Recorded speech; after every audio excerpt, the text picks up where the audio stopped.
Hi, my name is Emma Verling and I'm a Research Fellow at the Macaronesia Centre at University College Cork, Ireland.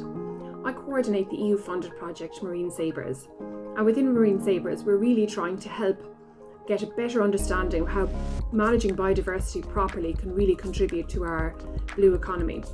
And to do that, we're trying to think about the environment in a really holistic way and think about what's called ecosystem-based management, which is really thinking about our whole ecosystem and all parts of it when we're managing it, including our own part in it.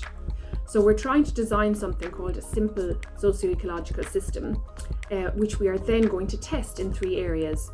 So the areas are in Italy, in Macaronesia and in the Arctic. And really, I suppose what we're trying to do there is talk to stakeholders, and that's the key part of our work. It's really how we try to understand what's happening in these different areas by talking to the people on the ground across the sectors. Anyone working in a sector related to marine issues and marine biodiversity can get involved in this project. And so we're going to talk to them about the system we're developing, talk to them in general about their areas and what their concerns are. And once we've done this testing and we understand a little bit more about the different areas and how this type of a system will work, we'll then refine the system and try to make it better.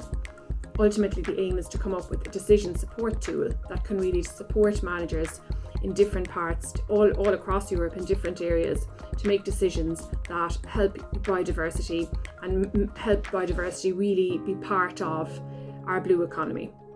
So the project is a 4-year project. We're about 9 months into it now.